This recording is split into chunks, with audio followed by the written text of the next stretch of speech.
Good evening, everyone. I call this regular meeting of the Gorham School Committee to order. We'll start with the Pledge of Allegiance. I pledge allegiance to the flag of the United States of America and to the republic for which it stands, one nation, under God, indivisible, with liberty and justice for all. Okay, may I have a roll call, please? Mia DeSanctis. Here. Michelle Littlefield. Here.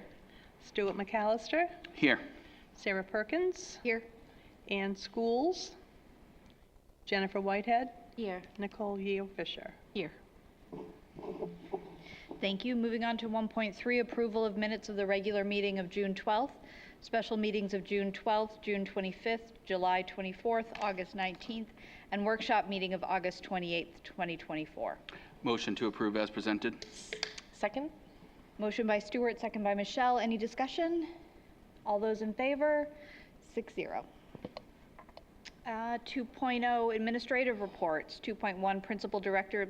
I'm going to skip down a couple. 2.2 program review reports on opening of schools.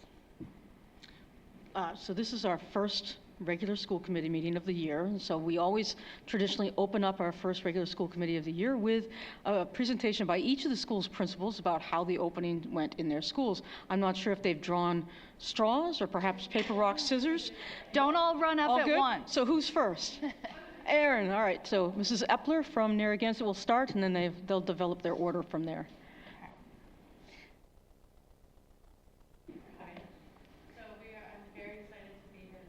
Opening of schools this year. At Narragansett, there's been lots of changes over many years, and we're kind of like in this kind of ending part, but it's also a new beginning, so we're really excited. So this year we are excited to have 22 classrooms. We have 448 students this year. 57 of those are our pre-K students. We were able to welcome 47 new kindergartners to Narragansett, and then we had 17 students move in over the summer. So we grew tremendously over the summer, which is super exciting.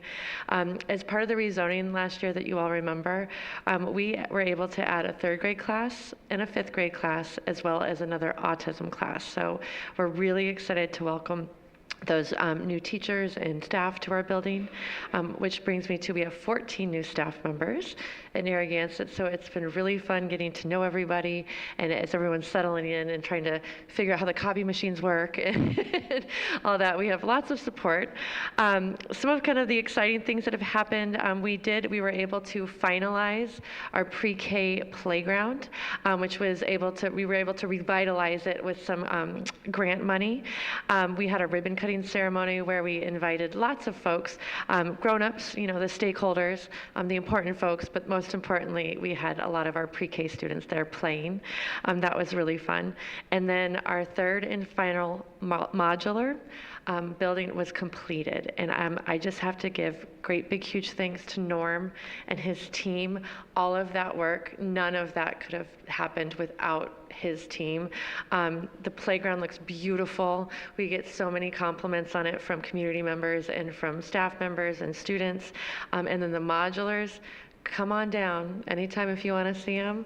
Every time people walk in, they say, I thought this was going to be like a trailer from the 80s, and it's not. They look really nice. The kids are settling in, so that's great. In addition, our families that transitioned to Narragansett, we received great feedback from the children themselves who are excited to be with us, but also from the families. Another thank you to Village and Great Falls for sending us those families.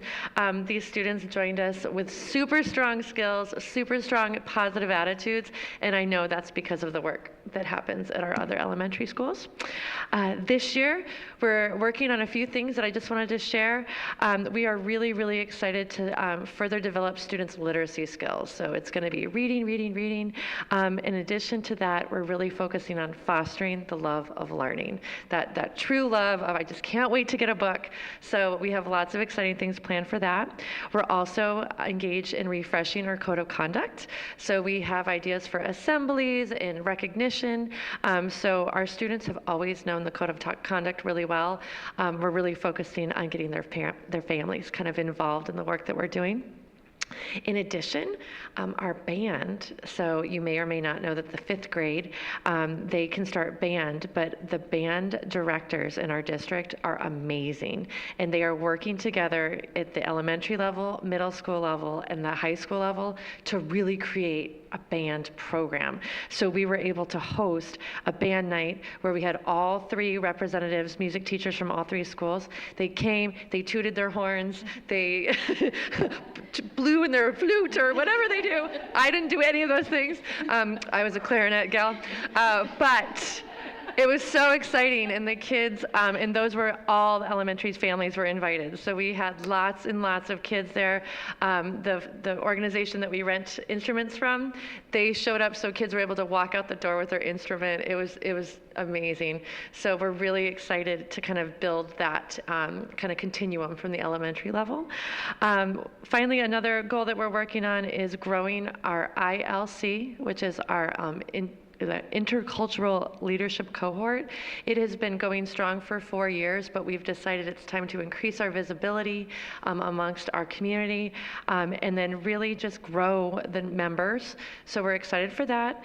And then finally, as far as instruction goes, we have amazing curriculums that our teachers know very well at this point. So we're really digging into strategies to really help support those curriculums. So we're going to be doing some professional learning around the power of purposeful play, which doesn't stop in kindergarten or pre-K. So we're excited about that learning. And then also working on making math really accessible to all children. So that's what's up from Narragansett. So thank you. Thank you. Any questions? Oh, yes. No. Thank you so much.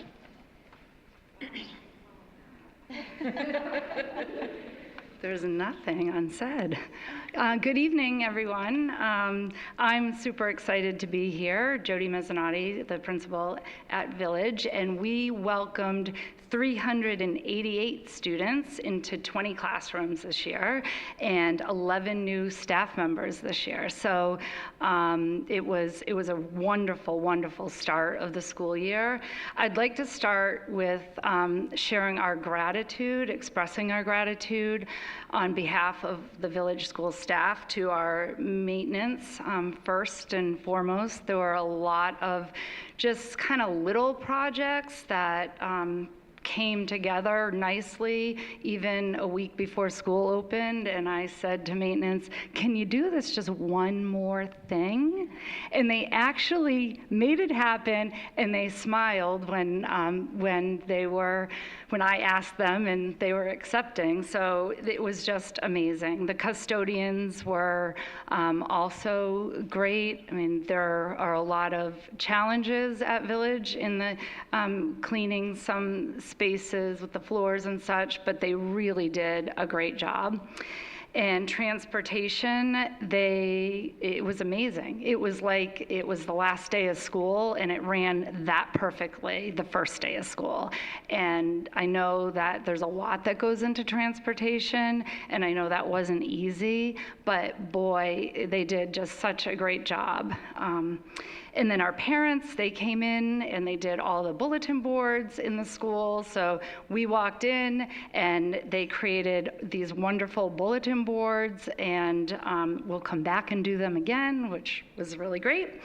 And then lastly, in our gratitude, we had some staff members that we really do take pride, Village School, and how our campus looks. And so we had some staff members that worked on weekends to do gardening and fix the playground. And so I just really do want to give a shout out to Lexi Caudell, who worked with her family and came, Michelle Donnelly, who's the admin assistant, and then Pam LeBlanc and her husband that not only came in the spring, but they were there all summer working on the landscaping and the playground. And so a big thank you to all of them.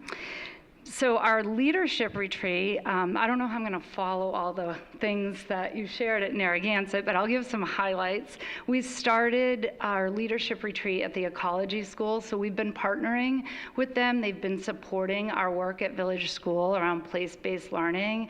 And what that means is we are finding every opportunity to learn together outside, to be outside.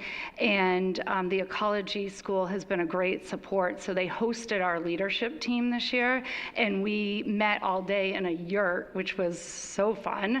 And we created our comprehensive school plan, and we worked on how we were going to, a plan to revitalize the code of conduct. And we also went kayaking and canoeing, and I do have pictures, it was quite funny. But we had fun playing together, but then also the Ecology School went through some different activities with us that we could share with staff and our students. So that was a fabulous day, and a big thank you to the Ecology School. So our opening days, that was all focused around, with staff, around revitalizing the code of conduct.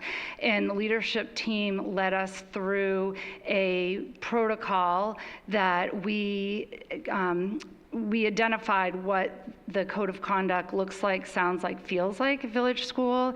And then all the teachers took that to the classroom to get the voices of the students of what it looks like, feels like, sounds like at Village School.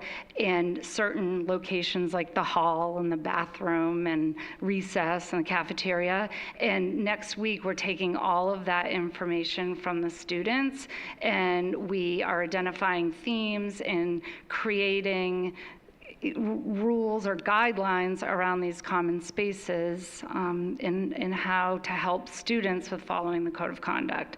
So with all of this work, it has been such a smooth start to the school year. It feels good, it sounds great, it looks great. It really has been a real positive start to the school year. And because of all of that, we have been able to start from day one with our leadership program. The ambassadors are up and running already, supporting and mentoring our younger students from the second week of school, which really felt great. We have Circle Up books that you'll hear more about in January when Village School presents, but we have something that has taken the place of the One Book, One School, and they're Circle Up books that our staff came together and chose the titles. And so there's a book a month focused around the code of conduct, and the whole school is reading the same book. And then they've created activities that are school-wide that complement the book. And so you'll hear more about that from the students in January, so I'm excited about that. We also have a lot of the same things that Erin had mentioned, assemblies, and really, really focusing on how do we bring the code of conduct back alive at Village School. So that's been great. And oh, and another thing, and then I won't go into all of it. We've done so many great things, but the fifth graders are doing the morning announcements, and it's wonderful. So stop by Village and hear those, but we have positive affirmations every day, and then they're also creating with the fifth grade teachers, they're creating the announcements daily, and so we have fun facts, and do you like this or do you like that, and they have tallies going in the hallway and announcing them on the intercom. So all of those are just a couple of highlights of all the positive things that we've started the school year off with. Coming up, and then I'll turn it over to Deanna, but we have our first game day next Wednesday, and so we're excited about that, where we drop everything and play games once a month, and then our high school friends will be joining us in the following month. So that's coming up. We have our first PI meeting October 17th. That will be focused around safety and security, and then a glow run at the beginning of November. Thank you. Any questions? There you go. Any questions before we let her run away? All right, thank you. Hi, everyone. I'm Deanna Atian. I'm the assistant principal at Great Falls. My colleagues here have said all of the wonderful things that are already happening, so maybe I will be the only brief one tonight. We, as well, are off to a really fantastic start. We keep talking about how when we walk the hallways, it feels good. Everybody is just calm and seems to be settled and just already engaged in work all around the building. As Aaron and Jody have mentioned, we all have had some shifting in our numbers. Last year at this time, we were at 500 students. We're sitting right now at like 427. So that feels different. We definitely can feel that. And we have 71 staff members now, 4 new teacher hires that seem to really be settling in and already forming relationships with both their colleagues and their students. So that's been good to see. During our opening days, our goal representatives from our leadership team really sort of took charge of some of the work that we did, presented their goals or the school goals. Instead of just hearing it from myself or Becky, our representatives did the presenting of the goals, and then they planned an activity for the staff to do as a community that tied to the goals. And it was really a good way to just sort of reconnect everybody and just sort of refresh everyone with the work that we plan to do during this school year. I also wanted to give a little shout out to pre-K. I'm a former pre-K teacher, and I've kind of been like, woo, Gorham's getting pre-K for all this time. And we're finally at Great Falls seeing the benefits of how wonderful it is to have public pre-K in our district. The students are settled. They already understand some basic school routines, and because of that, our kindergarten kids are really crushing it. They also seem settled and content and happy, and that's been really great to see. So kudos to the Narragansett pre-K staff for all of their hard work. Our open houses, I think, are some of our favorite events of the year. We have our kindergarten open house where we just meet the families and hand out popsicles and play on the playground, and that always feels really good. The 1st through 5th grade open house is always like, I think the parents are more excited than the kids. They're like, whoa, school's back, bye kids. So it's always excited to see their energy when they come to our open house. I know it's already been said, but I also wanted to give a shout out to facilities. We had so many staff members with room changes. We had TVs installed. We have the summer school program at Great Falls, so it's always pretty wild, and they always seem to pull it off. So just big shout out to facilities. And as I mentioned, it's really just been the first couple of weeks with kids has really been incredible. Staff and students have been working really hard to build their classroom communities, and we're already seeing that pay off with our students. And we're just really excited to be getting right back into work. And we're excited to see our families at the school picnic on the 26th, and are really just looking forward to another great year together. So thank you. Thank you. Any questions? No? Thank you so much. Yeah.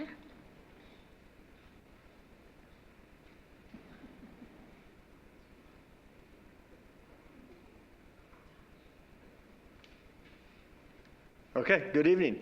I am Lucas Wortham. I am the principal at Gorham Middle School.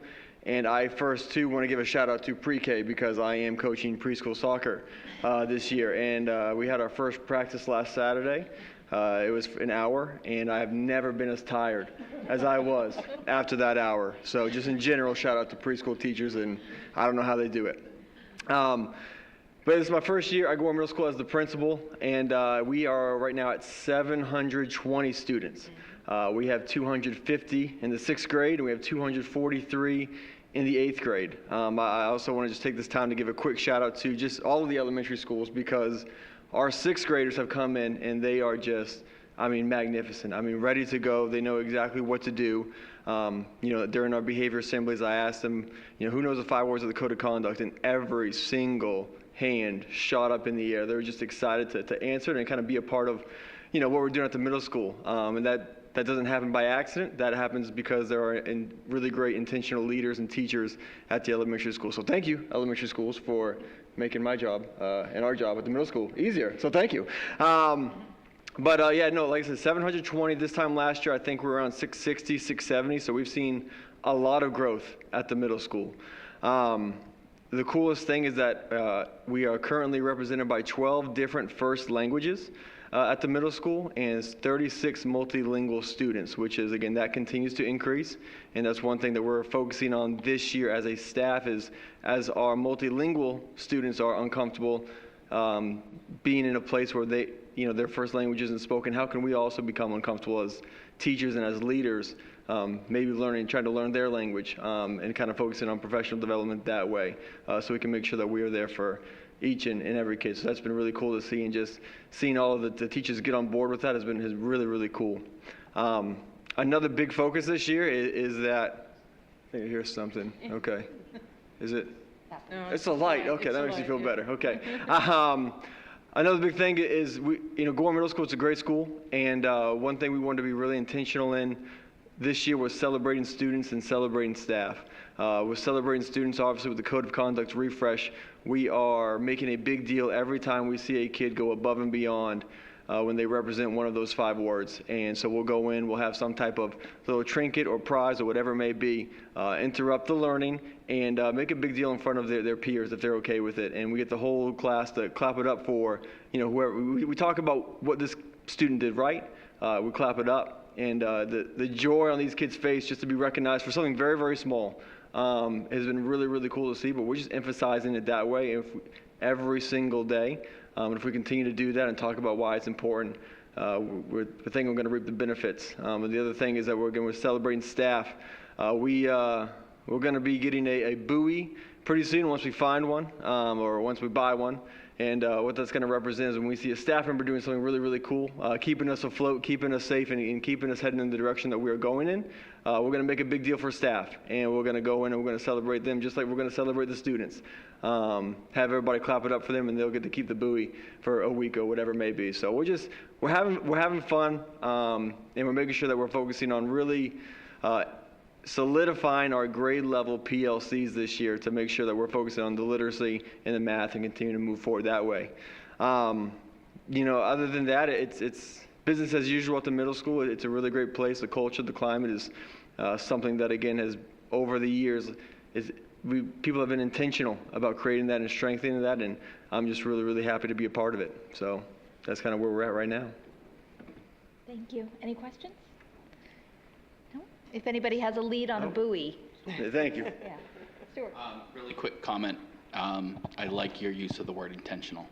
I think that that's something that we forget, that we have a lot of good professional staff across our district, and what we do is intentional. Yeah, absolutely. Thank you. Thanks, guys.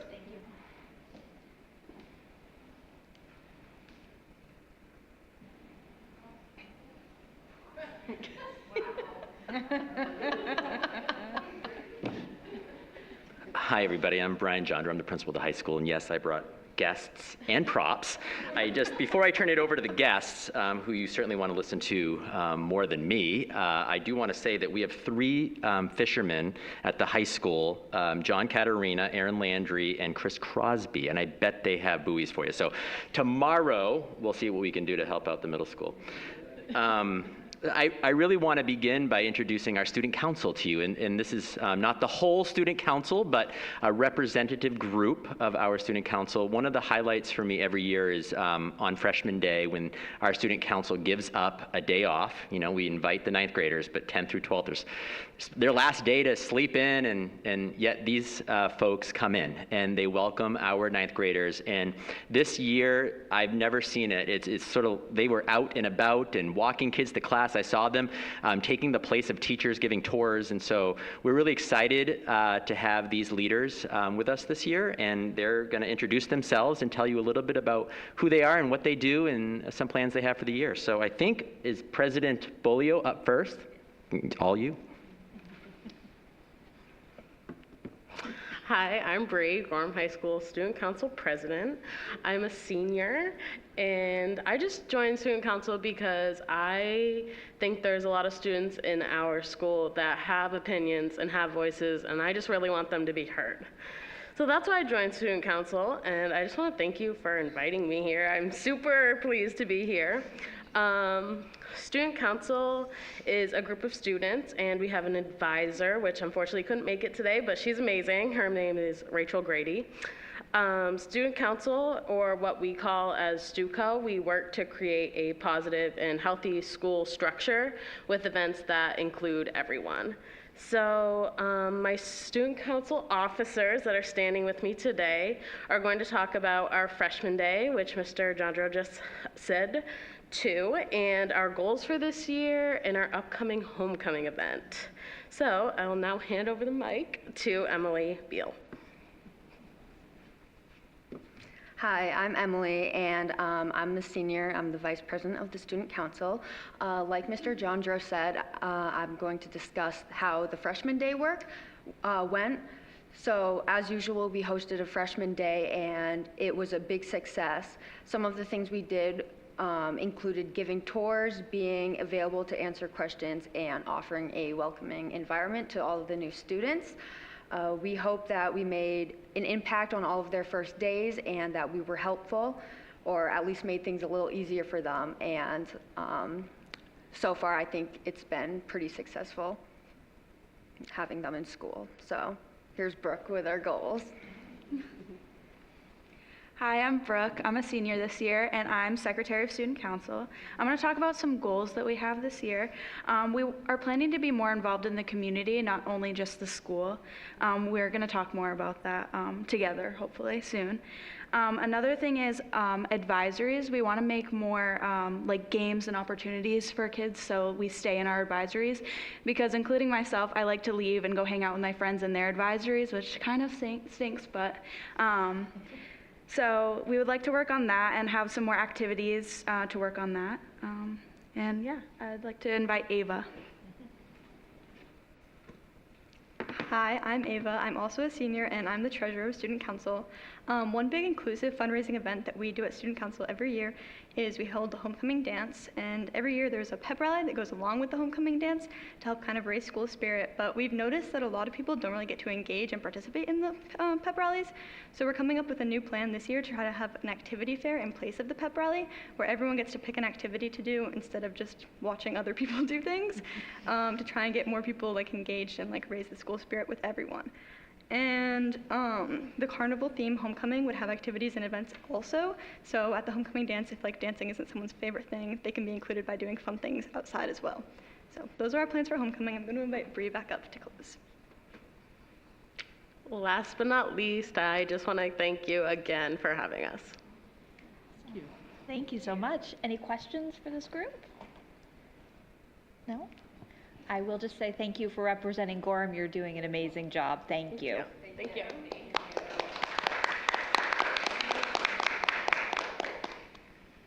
All right, I'm sure they have something to study for and busy lives to lead, so thank you all for coming. Feel free to hang out or, go enjoy your evening. So I want to highlight a couple of things for you. As they mentioned, it's been a really positive start to the year. The freshman day was really great, and our open house, we moved it to the beginning of the year this year, and it was a huge success. The building was alive with positive energy. We started with a meeting in the auditorium, and then parents and families went out and were able to explore the building, and it had a really good vibe to it. I think everybody's just really excited to be back in school, and I feel like I say every year it's been the best start ever, but it really feels really positive. I mean, I think we're fortunate to be in Gorham. We have amazing kids and families that support us, and we really appreciate that. Enrollment, I noticed my colleagues mentioned enrollment. We were projected to be at 793 this year, according to the NESDEC projections. We're actually 812 as of right now. I know we're waiting for the October 1st enrollment numbers, but 812, so that's a jump for us. In 3 years, based upon the 793 number, we were going to be over 900. So I don't know what happens to that number in 3 years if we stay at 812, but I know that there are some plans in the works, and we're probably going to need those plans to come to fruition just because we won't have space if we're over 900. I mean, that's just a fact, a reality. We are so thankful to have a new alternative education program. Thank you so much for supporting that. The staff that we were able to hire are really amazing people. I know later this year they'll be coming to give you an update, and I know they're already thinking about it. They've developed a new website that'll be off of our website. They're calling their program Lynx. Their mascot is a lynx, but the metaphor there is links that bind them all together. So they're doing amazing work, and we're really just so excited to see the things that they do. So thank you for your support for that program. I'm going to jump back to enrollment only because the number of students, the percentage of non-white students at the high school continues to increase. And I think that's a really important thing for us to be looking at and paying attention to. We jumped 3 percentage points this past year, so it went from 10 to 13%. So I think that's a really important thing. It shows how our community is changing and how we need to change along with the changes that are happening within our schools. Let's see. Website and app. We have a new website and app. You may remember last year that I was so excited by it, and now the whole district has it. It's so exciting, but we now have our own YouTube page where we are posting all of our videos, and I would ask that you tonight go home.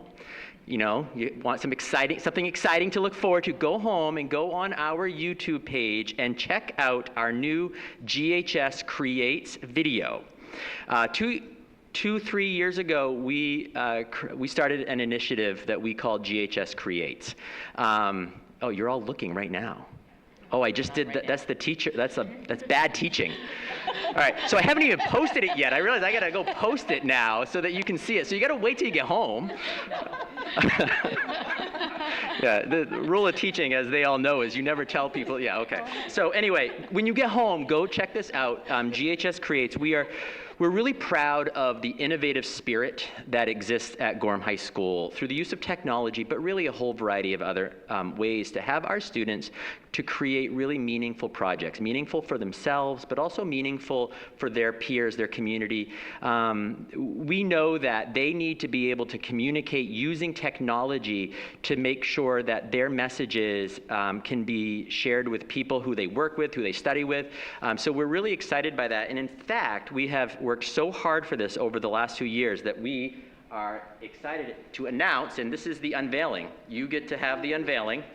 We were just named, even in the wrapper, an Apple Distinguished School for the next 3 years. So we're really proud of that. We'll be letting everybody know that via social media this week and into next week. So thank you for your support for the iPads.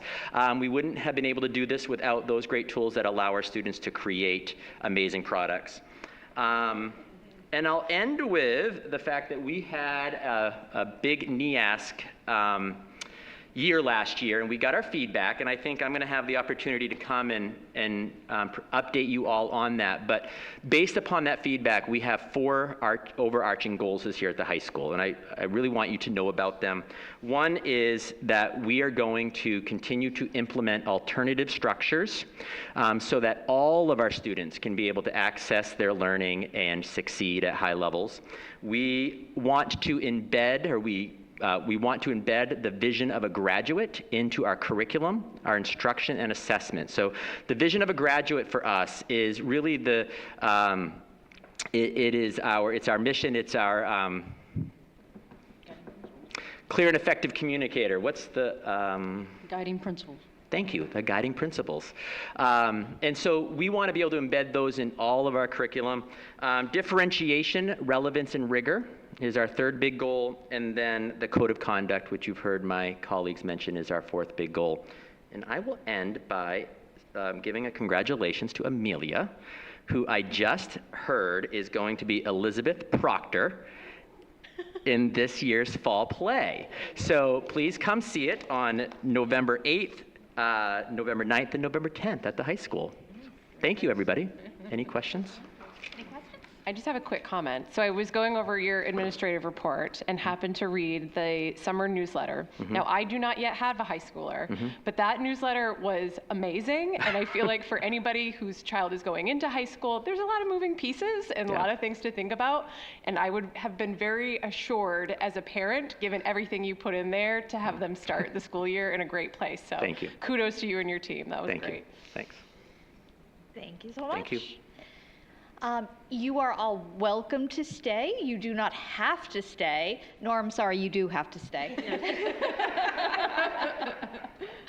But feel free, seriously, I mean, you're welcome to hang out and watch, but I know you've probably got homework or something, so it's okay if you leave. We're very excited. I know, I mean, I'm jazzed that they So want it's to looking for stay. login now. It's looking for a login. Sure. Didn't like it. There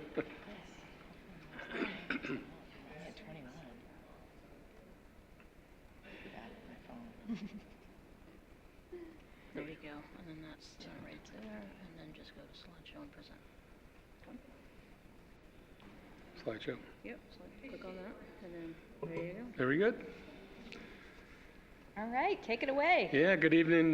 Norm Justice, Facilities and Transportation Director, and I have my annual, we call it a summer report, but I think we're going to have to start calling this a multi-year report because our projects have got significant enough that they are going over several seasons, and so you'll see that as we go through the report.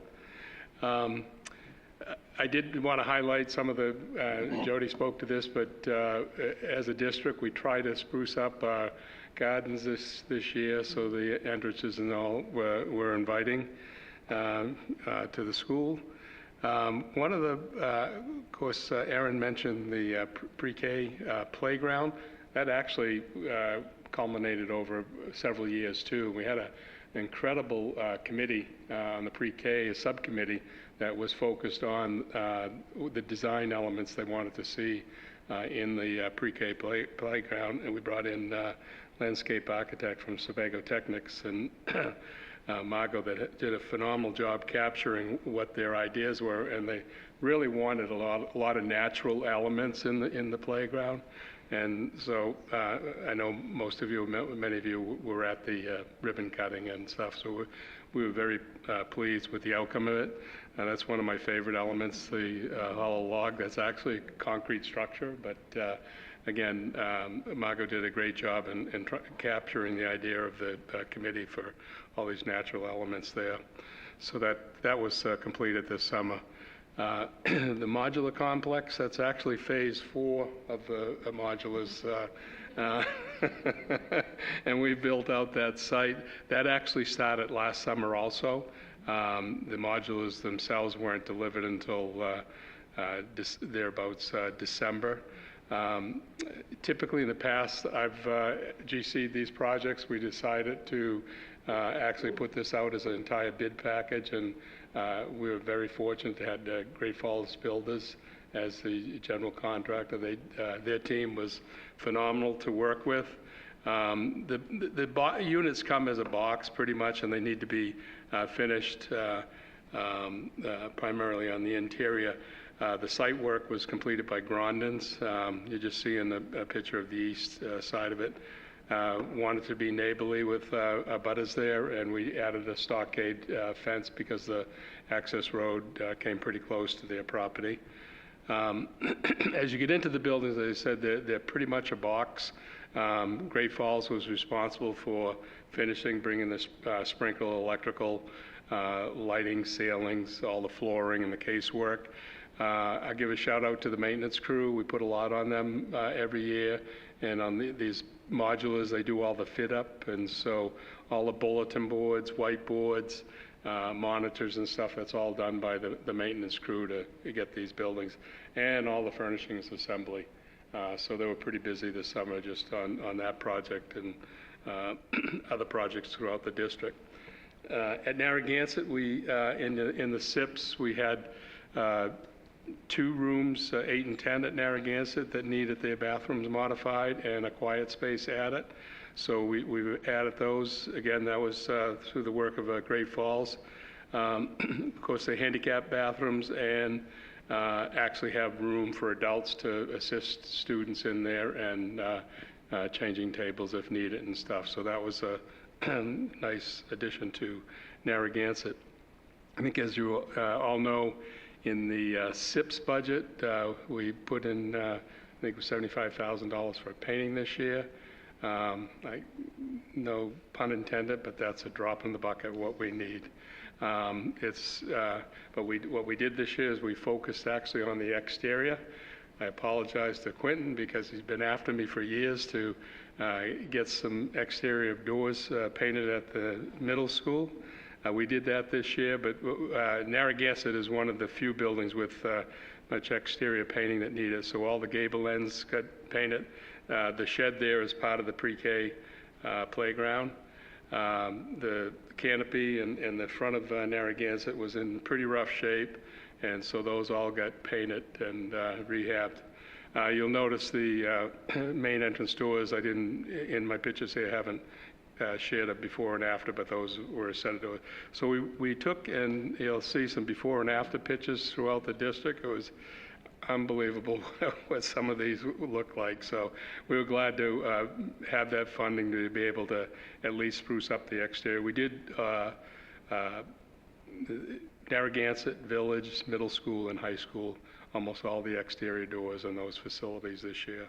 So as you can see, they really needed it. That's Village School. On the left, of course, you got the before, and then the right, the after.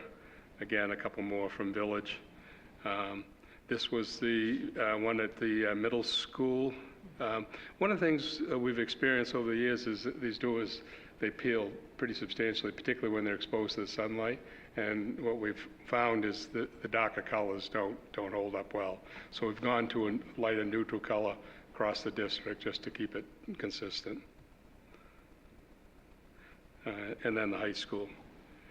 With the help of food services too, we were able to repaint the middle school cafeteria, and we got rid of the green lime and the yellow and lightened that up to some more neutral colors.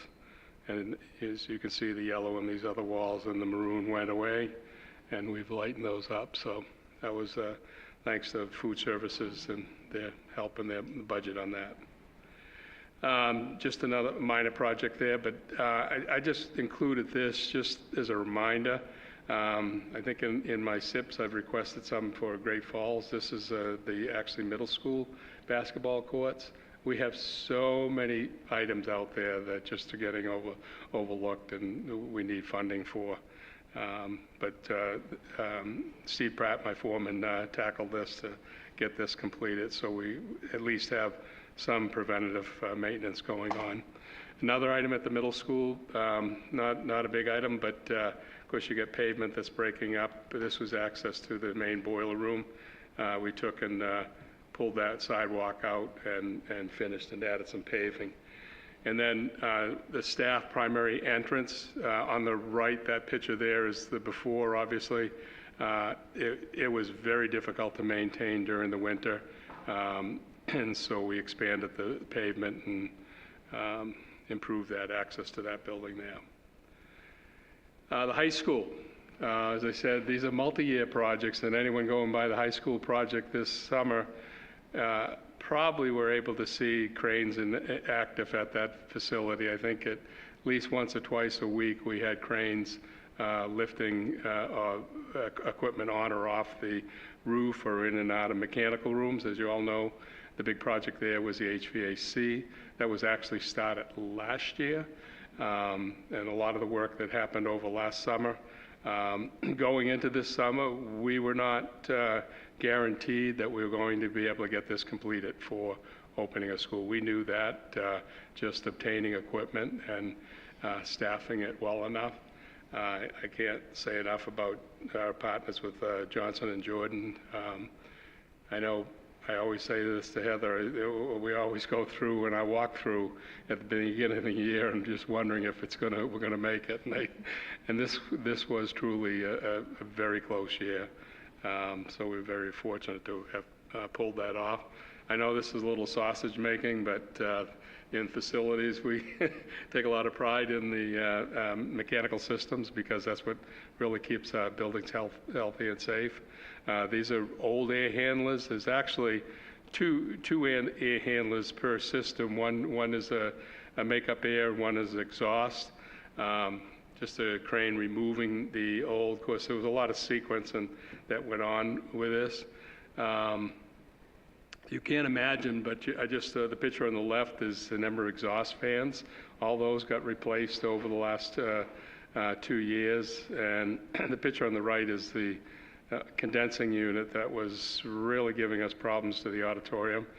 So glad to have that one replaced. This just on the left is a crew craning in the new air handlers, which are energy recovery units. So they're actually both a makeup air and exhaust system combined, and they have an energy wheel in there, so it's a more efficient system than what we took out. So that should provide us some savings. On the right, you'll see crews working on a condensing unit. Staff were kind of curious last year when they were coming back into the school because Johnson & Jordan, in order to get this up and operational, began their work over the last school year during school vacations. They were in the classroom installing these AC units, and people were kind of curious what they were. And then the next question is, when are they going to work? And we all knew full well that they wouldn't be operable until opening of this school year. So a lot of work that had to go on for this to happen. That's a close-up of one of the compressed condensate units. It's this unit is connected to multiple units within the building. So again, a little bit of sausage making here, but those just so you, I mean, it was just phenomenal to see the amount of work that was going on. All those, the piping has to go up to the roof, and then distributions boxes within the building. They're all sized individually depending on the classroom. And then the picture on the right is what you see in the classrooms now that is actually providing the cooling. So that was actually commissioned, a lot of that work, I think, the Friday after we opened up. So that went pretty well. There's still some minor things that are still going on. A lot of electrical upgrades associated with all this mechanical work. The office area, auditorium, and gym have totally different systems. These are just part of the AC systems for those areas.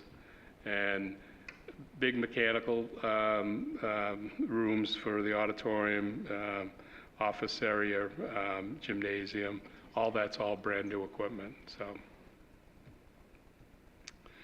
and this is just the boiler room that was actually installed last summer.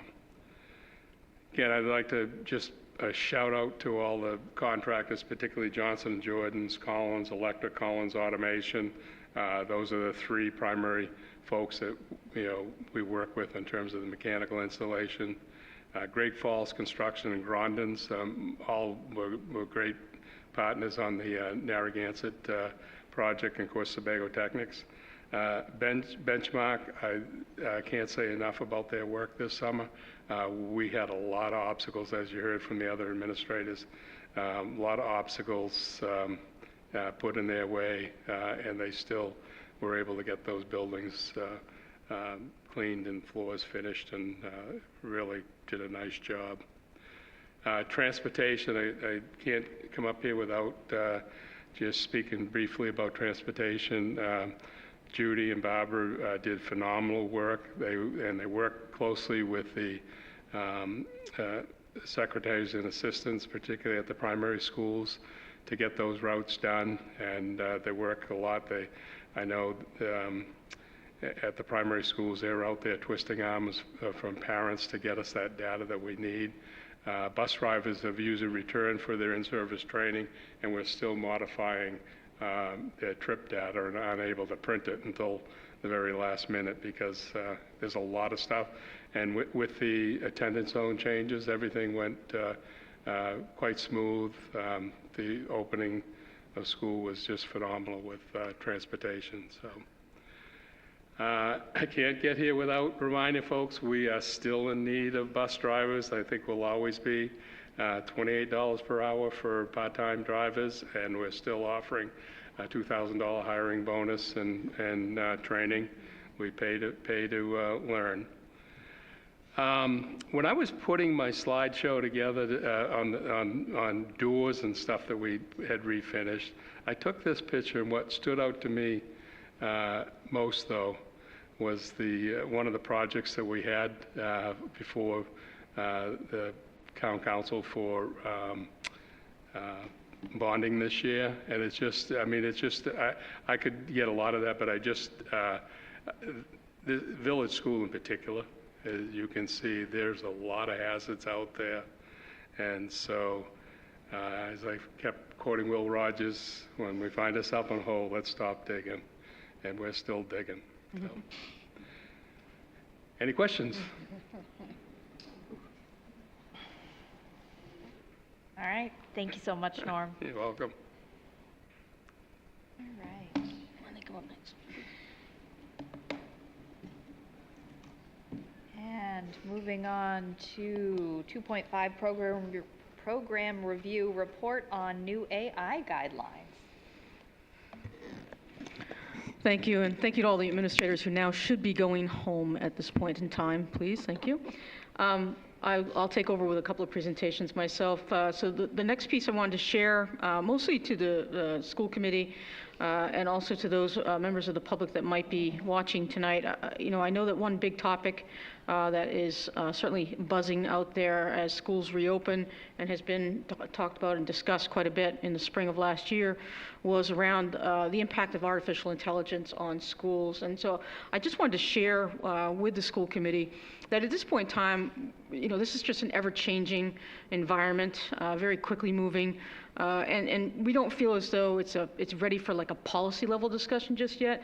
And so what we've done is we've worked together as a leadership team with the principals and program directors and all staff across the district, and we've developed a set of guidelines around artificial intelligence principles and beliefs, and basically just giving people a framework of what to think about when we're thinking about the use of artificial intelligence in our schools, because you have a range of things that you're thinking about, everything ranging from, for example, student use of AI. Is that cheating? Is it not? How do you monitor that? How do you discuss that with students? How do you use AI as a tool and teach students how to use it appropriately?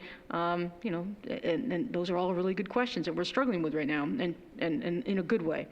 But also ranging in other areas such as information privacy of information. How is that information, once it's gotten by AI, how is it being utilized?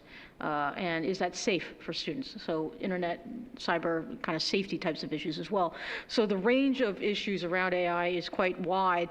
And so what we've done is we've just developed a set of kind of principles, beliefs, and guidelines that we've shared with the staff to help sort of guide questions, guide usage, and we're encouraging staff to utilize AI and experiment with it and to see what it's like and what it works, how it works with students especially, and do so in a safe environment. And paying attention to safety as we go. So I'm not going to read this whole document to you. I will share it. I've shared it broadly with staff. I'll share it on an upcoming blog with families as well so they can see the details of it. But I just wanted to share with you that it does talk about how the use of AI should link to our district mission, vision, and core values.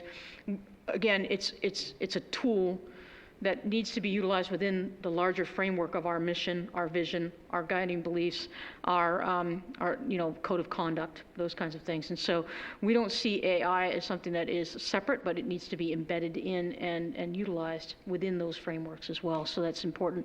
And so that's sort of how we're going about talking about this. Paying special attention to some issues that really need to be addressed, things around alignment, When do you use AI? It's a lot like the conversation that we used to have back when we first got laptops at schools, right? How do you use laptops? If you're just using laptops as another word processing machine, then that's probably not the best use of those devices. And so the appropriate use, so making sure that it's aligned with what you're trying to teach, the curriculum, and that you're using it in that way. And those are the things that we're talking about. Data protection, data privacy, compliance, child safety are three big things that I think we need to pay closer attention to. We've done a lot in these areas as schools. We've moved very far in this area over the past 5 or 6 years as public schools across the nation and the state in terms of like working with software companies. Once they have our data, we have MOUs now that spell out very clearly what they can and cannot use the data for once they've got access to it. And that's really tightened up over the past several years, but AI sort of opens up this whole other possibility of utilization. So just paying special attention to that as we move forward with use of software and other systems that have AI components to them. And being clear that we're focusing on ensuring that our children's data and our staff data is safe and secure and not being used for ill will. And then, talking about AI and just appropriate use. It goes back to common sense media and all the lessons about digital citizenry that we teach our students all the time. This is just another layer of that to talk about how we need to be aware of AI's abilities. Deep fakes and the things that can be done now with AI, being extra cautious about what you believe to be true or what is true, and how do you find out the difference between what is real and what is AI. I think that's going to be one of the biggest challenges moving forward for our students and our community. So those are all things that we're talking about here, and we've put again those sort of guidelines in place. There's a nice little flow chart about when you should use AI in the classroom, or as a student when you should use AI.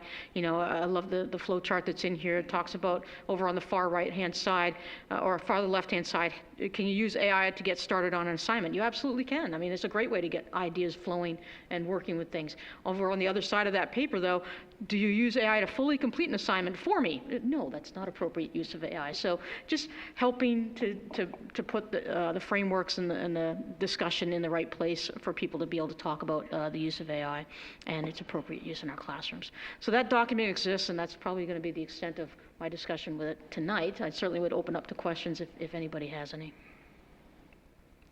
I remember when the biggest risk was Cliff Notes.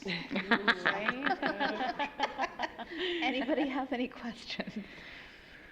No? All right, thank you. Moving on to our review of, I can't find my agenda, report on state of the schools highlights. So I'm staying put, yeah. So this piece is a little bit more depthful, although I've taken what was about 100-page document and tried to condense it into 13 or 14 slides. So the purpose of this conversation is as school committee members, you have access to the full document. You have since July. We've talked about it initially in a workshop meeting. We'll continue to have conversations about it as needed throughout the course of the year. But I really wanted to spend a little bit of time, again, for those members of the public that may be watching and or future recordings of this meeting as well, that this document exists, that it's out there, and some of the key highlights of data that were compiled as part of the work to create the State of the Schools. The State of the Schools report is an annual report that is given to the school committee each summer after we've completed a school year, and we've collected all the data from the school year, whether that be achievement results, whether that be student attendance, behavior, all the different data that might be out there to be compiled is what we do, and we put it together in the State of the Schools report, and we try to align it with our strategic planning work, with our Portrait of a Graduate and Metrics for Success work. So that's how this document is aligned. So I wanted to just highlight a few things. First of all, overview of the report and how it's organized. I wanted to talk a little bit about free and reduced lunch numbers, as people are still, I'm sure, looking at their little blue forms. I think they're blue, aren't they blue? The free reduced lunch forms and wondering, should I complete this or should I not? So I want to talk a little bit about that. Chronic absenteeism as an issue in the data. We wanted to highlight that. We wanted to highlight also student supports needs, including special education, and seeing some trends that we're seeing in that data. I wanted to highlight equity data review. So we've taken all of our subgroups across the district and we've looked at their achievement, their grades, their discipline and attendance, and kind of look at those as subgroups and see how we're doing with those pieces. And I want to review some highlights from that. I'm going to talk about the metrics for success and the percent that we have ready. We have metrics for success to say how many students are ready to go from elementary to middle school. Then we have the percentage of students that we say are ready to go from the middle school to the high school. And then we have a percentage of students that we think are ready from when they graduate the high school to go on to fulfill successful careers in their lives. And then I want to talk about where people can find the full report if they have further questions and go from there. I promise to make this as painless as possible, but it is a long document, it's an important one. So how is it organized? Basically, just an introduction, then we have some demographic information, then we have achievement data, then we have the metrics for success data, then we have subgroup analysis data, then we have key takeaways and summary. So yes, you can cheat and go to that and have the Cliff Notes version. If you want to go to that, that's page 53. And then we have a whole section updating the school committee on our strategic plan information and progress update on that work. And then we also have a whole section where our principals and program directors have a narrative format where they're able to sort of talk about what did they see when they reflect back on the school year for things that they wanted to celebrate and also things that maybe were challenging for them. So that's sort of how it's organized. So here's some data. For reduced lunch data, so for those of you with that blue form and you're struggling, should I complete it or should I not? The answer is you should complete it. And a lot of people are saying, well, why should I complete it? I know I'm like 4 or 5 times the income levels that are going to be allowing my family to be free and reduced lunch. And it's going to be very helpful for us as a school district if everybody completes that, or the vast majority of people complete that, because then we're going to stop questioning, well, did we get everybody? You know, do we know if this data is accurate or not? So if everybody just does it, then we'll know, and we'll have that data. But I will tell you that over the past several years, since 2020, what this graph shows you is that in 2020 and 21, we had approximately 16% of our population of students qualify across the district. We had some higher densities in specific schools and some lower ones, but about 16% across the district qualified for free reduced lunch. And then in 2023-24, we dropped to 8.2%. That drop, that single drop in that data, cost our school system about $450,000 in state subsidy. So there is an impact. So a dollar impact, not just to individual families, but to the whole community around this data. So it's very, very important data. And so if you are questioning whether or not you should complete those forms, please complete the forms. And I also, in my blog post that I put out last week, put an online link there as well. So people can use the blue forms and do it that way, or you can go online, completely anonymous, and complete it that way as well. Chronic absenteeism is another piece of data that we wanted to demonstrate or point out to you. Chronic absenteeism is different than just average daily attendance. Chronic absenteeism is the percent of students who have missed 10% of the school year, or 175 days of the school year, for any reason. So it doesn't matter if it's excused, unexcused, family vacation, doesn't matter. It's just, have you missed 10% of the student days in a school year or not? And that is what chronic absenteeism demonstrates.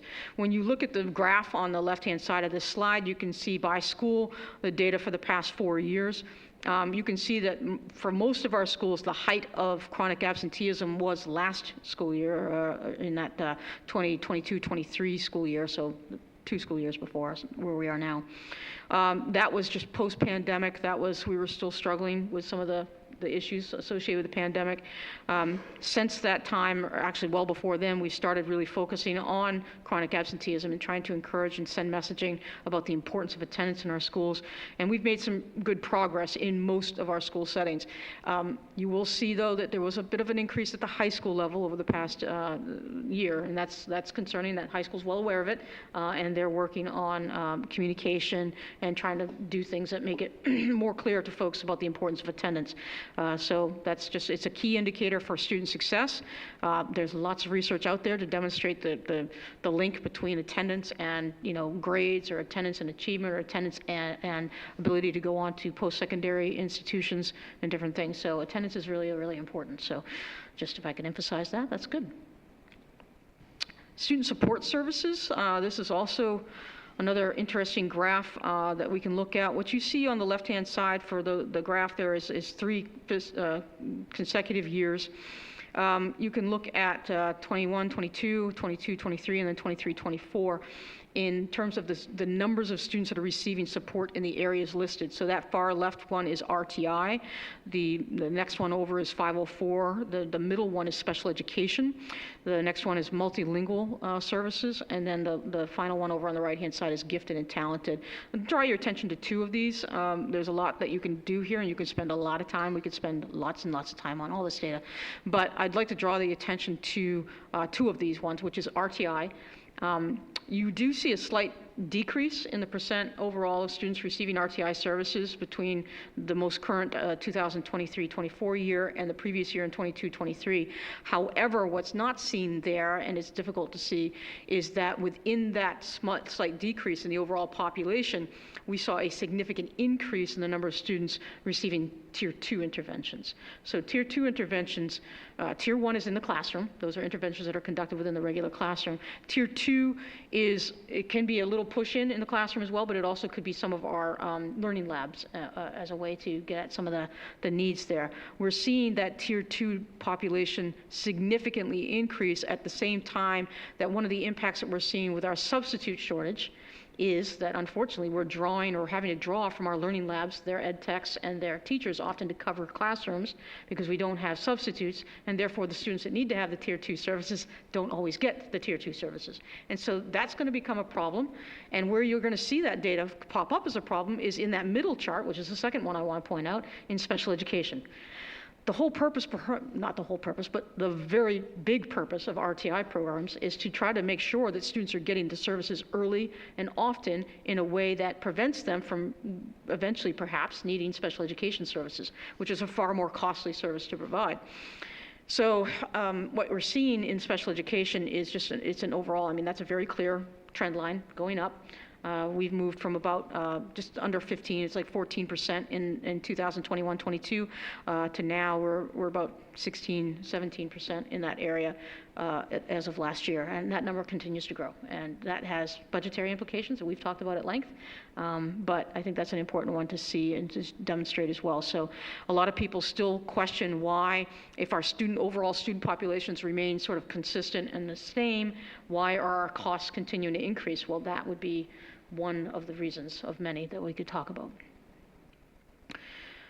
Equity data overview. I'm going to kind of go through these relatively quickly, but mostly I want to demonstrate that we do look at this data very closely as a school system, and we really try to figure out, okay, what are we seeing in the trends in the data, and what does that mean in terms of actions to try to address challenges that we see. One thing I think, as Brian mentioned just a moment ago, is that our populations overall are increasing. Now, this graph sort of makes it look bigger than it is, but it's still a pretty significant increase that has been steady over time, and we are getting to a point where, as a district, we're kind of reaching that close to 12 to 13% as an overall district of our population being persons of color or excluding white individuals. So that's good. That's very, very good.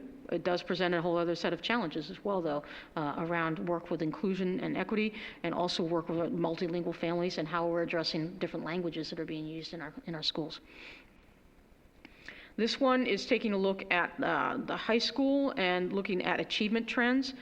And again, I think the takeaway here is that the subgroups have all increased the percentage of students falling below the 40th percentile in NWEA scores from reading and math, with the exception of alternative education learners. So when you look at that group, that was actually above, but it was hard. They didn't have comparative data between 21 and 22.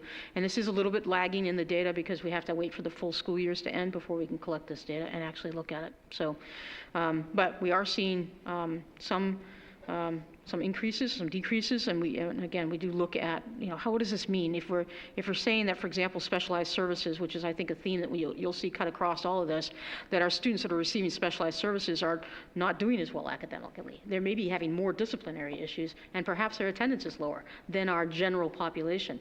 Well, what does that mean then? How do we focus in on that particular subgroup and know that we're providing the services that we need to provide?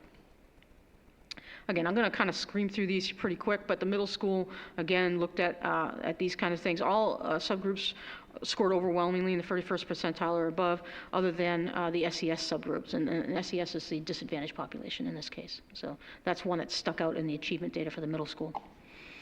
At the elementary schools for achievement data, special education was the one that jumped out the most in achievement. When you look at attendance trends, we're seeing improvements in attendance data at the high school level from our other subcategories, but again, overall, when we looked at the chronic absenteeism, attendance remains a focal point at the high school level. When you look at attendance for the middle school, low socioeconomic students were the next highest. Boys were the highest. So when you look at gender, that actually played out at the middle school level around issues of attendance trends. When you look at the elementary levels with attendance, specific subgroups on absenteeism is on the rise across all 3 schools. We're in the disadvantaged population, special education services, generally attendance it remains a problem amongst all students. Like, we need to just continue to focus on attendance. The next subset of data is behavior trends. When you look at this, you can see that there's some elevated reporting here at the high school level for male students and special education students. Those seem to be the 2 subgroups that pop out as groups that maybe are receiving higher disciplinary rates than the general population. When you look at the middle school, some trends here. Boys, again, gender is a big one that pops. Special education is the next one that kind of pops as a group to look at. And then socioeconomic status is the third one. When we look at the elementary level, behavior at the pre-K 5 levels, again, very similar to the middle school. It's your gender, males first, then special education, then socioeconomic status, and then special education. So those groups kind of jump out. So that's just an overview of equity data. Again, you could go way deeper into that and spend a lot of time. Metrics for success, middle school ready. So again, this is the first, so the 5th graders, are they ready to go into middle school? And we define that in a lot of ways, and I listed those here because I want people to really understand that we're not just looking at any one metrics for that. In order to be determined as middle school ready by our metrics of success that are current, you have to K-5 students have to meet each of the categories below, which is a score of 215 or greater on NWA math, score of 207 or greater in NWA reading, or a score of 2.8 or greater in English and math standards on their local assessment systems. And then they also have to have 90% attendance, and they also have to participate in at least 10 hours of career exploration activities, and they also have to have a 3.0 or greater in their skills for life scores. So that's how we're measuring whether they're ready to go to the middle school or not. And when you see the trends, of course, you see a little bit of a drop in this past year. Our height seemed to be in the 22-23 year, and did drop a little bit here with our students at the 5th grade going into the middle school. However, maybe there was some great summer learning, because I just heard anecdotal evidence from Lucas that the 6th graders are doing really, really well at the middle school right now. So who knows? But there's a lot of different ways to measure success, right? This next one is high school ready. And we see here a pretty clear trend of upward increasing over time. And again, here the metrics that we use are 226 or greater in NWA math, 218 or greater on NWA reading, or a cumulative GPA of 2.8 or greater. Then we're also looking at 90% attendance data. We're looking at 10 hours of community service, and we're looking at participation in at least 10 hours of career exploration, and they have to have an approved career pathway plan by the time they leave 8th grade and go into the high school.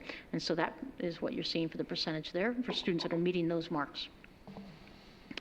And then finally, the high school metrics for success, and what you see here. And we actually break this up into 2 different categories, and we combine them. So one looks at career readiness, another looks at college readiness or post-secondary readiness, and then the third column over, or the third grouping of data over, looks at career and college readiness. And again, what I show in the box there are the indicators for both academic readiness and career life ready indicators. I've talked already about several of the academic indicators, which are a little different at the high school, but I'll share. We're looking at cumulative GPA of 2.8 or greater, or there's also a score on the SAT or NWA that we'll utilize there as well. Completion of early college course is something that we look at for academic success and readiness. Completion of Algebra 2 is something that we look at. Completion of 2 years of world language is something we look at, and completion of one lab science is something that we look at as academic readiness indicators. Then for career life ready indicators, we look at 90% attendance. We look at 20 hours of community service. We look at workplace learning experiences to have 2 minimum or an industry credential from a CTE school. So we're looking at those kinds of exploratory career opportunities. They need to have an approved career pathway plan, and we want them to have 2+ organized co-curricular activities. And then we're also measuring skills for life at a 3.0 or greater for students to meet that mark. So you can see again, a slight dip, slight increase overall in career and college readiness when you combine those scores at the high school for the past year. And then where can I find the full report? And then certainly any questions and answers from you as school committee members. But the full report can be found on our website. You can go to the website and you can look under district documents, and it's under there as State of the Schools report. I also linked it in the most recent blog post that I sent out to families. So it's available in a couple of different locations online on our website. Certainly email me too if you need to. So questions from school committee members? Questions? What is considered a career exploration activity? Yeah, so, of course, we think of that a little differently when we talk about it at K-5 level versus high school level, for example. But at the K-5 level, career exploration activities can be something as simple as attending a field experience where they're visiting, like I know many of our students went to Pineland Farms as one area, as an agricultural career, and so they're exploring an agricultural career. A lot of it is we've taken many of the things that we've traditionally done, and we've just sort of tweaked it to include a career aspirations component to it, so that students are really thinking about, oh, I could do that, or I could do that, when they're talking about things like weather, for example. Meteorologists coming to visit the school. Well, how do you become a meteorologist? And have that conversation with them. So those kinds of experiences at the elementary level. At the middle school level, we want them to try to get their hands dirty a little bit, experiment with it. Participation in the Amazing Race is one way to do that, or they also have the Try It Day at the middle school level, or experiences where they're just kind of trying something out for the first time. The students that presented at the end of the year that had built their guitars, remember that? That would count as an experience. At the high school level, we're talking about ELOs, we're talking about CTE, we're talking about any of the Aspire programs where students are being exposed to their career choices at that point in time. So, does that? Yeah. Yep. Anything else? Ben? Just a comment. This is the first year I actually filled out that form, and it was so easy. It took me less than 5 minutes. It's confidential. Just definitely recommend everyone do it. Yes, the free reduced lunch form. Yes, thank you, Jen. All right. Yeah. Thank you very much. Oh, sorry. A question on that form. Is it something that we're required to call it the free and reduced lunch form? Yes, it actually is called that, and it is something, So we can't make our own, we can't call it something else? It just, we could, but then it's going to be labeled something entirely different when they see it, yeah. Because it has to be labeled that in order to, Yep. Okay.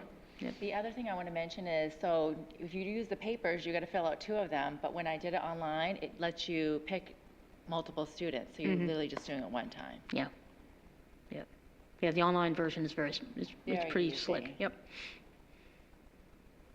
Anything else? All right. Thank you. Thank you.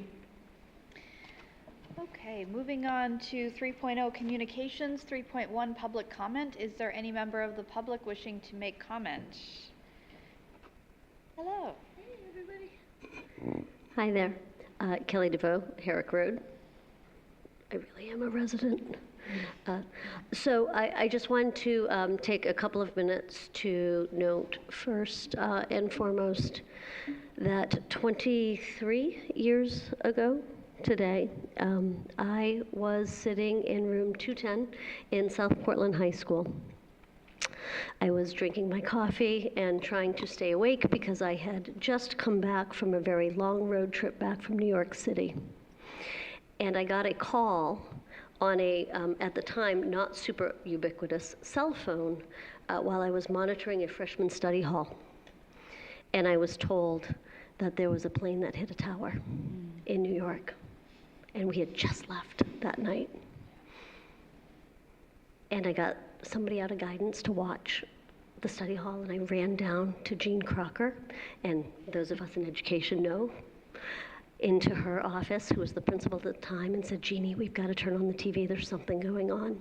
And I sat in her office with her and watched in horror as the second plane hit. And then I worked with her to figure out how we help a staff explain to a high school of 1,000 kids what just happened and are you safe? And then I watched last week where another school experienced a similar issue where our staff, not our staff, but educators had to explain to kids that they were going to be safe. Last week's shooting at Appalachia, I'm not going to say it correctly, was the 218th time a gun was fired or brandished at a school so far in 2024. 218th time. And yet our educators show up every single day and they care for our kids and they make sure that they feel safe and they feel cared for and they feel seen. Back in 2001, we were a nation divided, we were a nation under attack.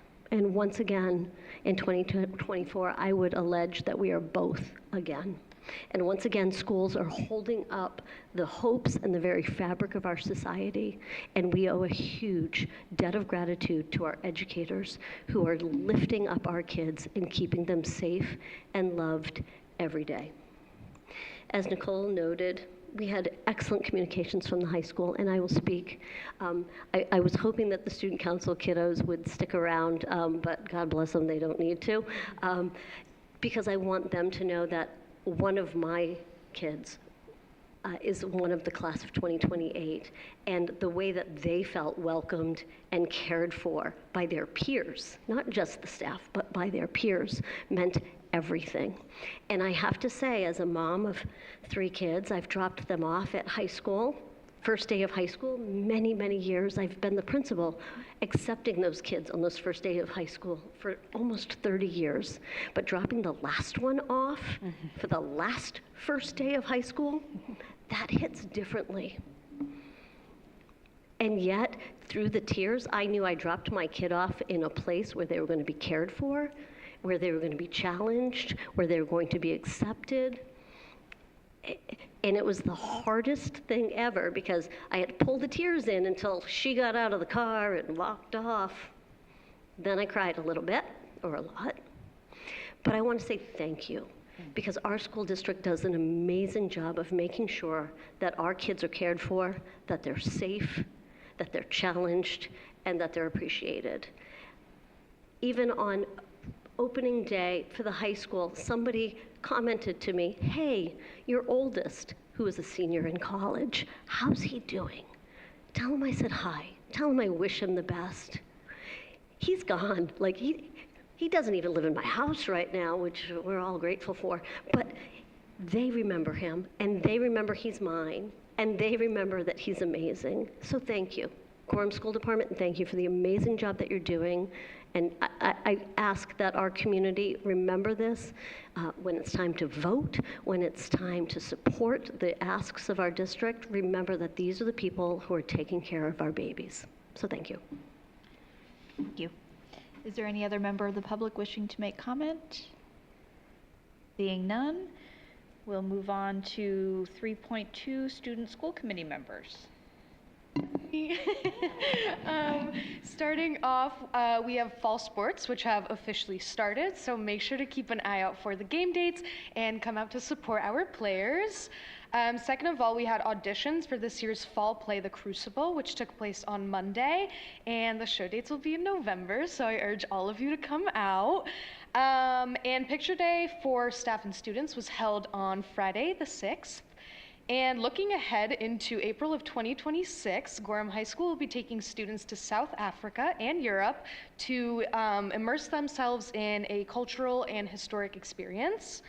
And Greeley High School is hosting a post-secondary fair on Thursday, September 19th from 6 to 8 p.m.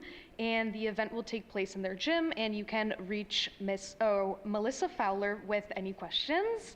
And the GHS Back to School sale takes 30% off the entire site, so make sure to get your Gorham gear in time for the homecoming weekend. And speaking of homecoming, that will be held on Saturday, the 28th in our gym. Thank you. Right, any questions? No? Congratulations on the part in the Crucible. Thank you. All right, 3.3, Superintendent's Report.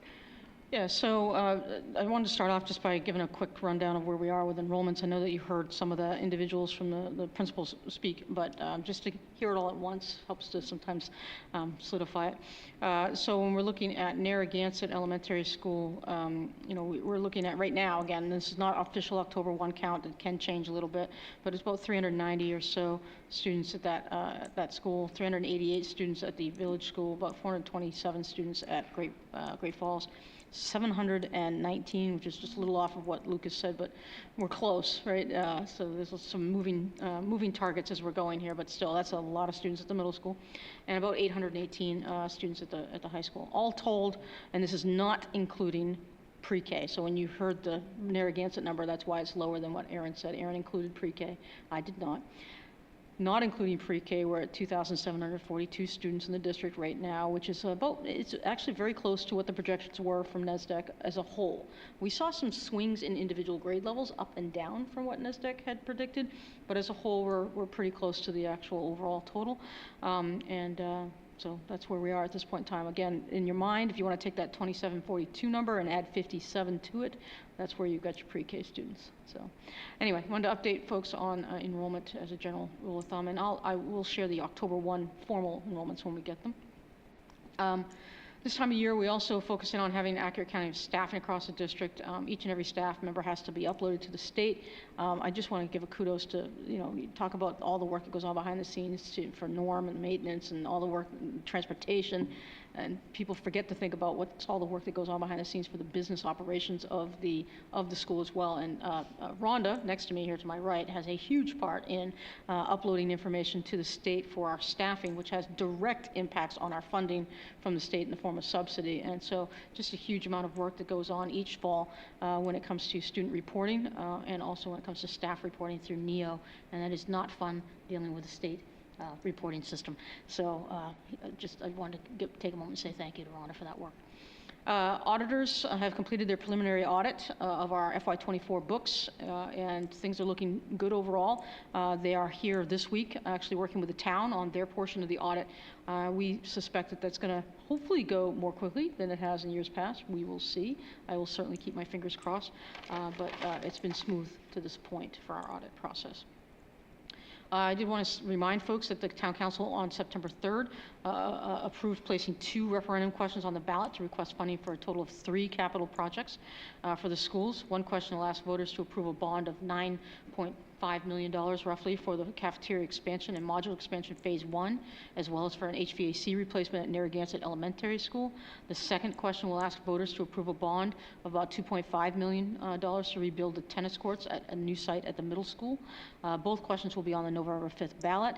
We'll have absentee ballots will be opened at the early part of October, about 30 days prior to the actual vote. And so, yeah, we're going to have lots of opportunities to learn about those referendums. I did put a piece in the blog post last time. I'm actually going to be appearing at the Baxter Library Candidates Night to talk a little bit about the referendum questions as well.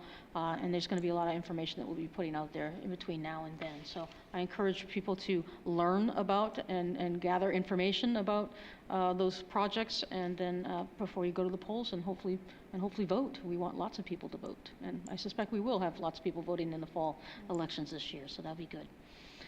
Personnel information, Norm mentioned shortage on bus drivers. I also want to mention that we are short on ed techs. We have an opening of 4 ed tech positions in the schools.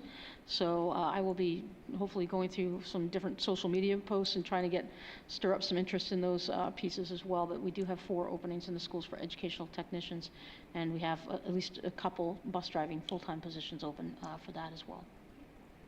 And then the learning information system, I put in your updates here, and I shared in my blog post, and I will broadly share more in area businesses and different places.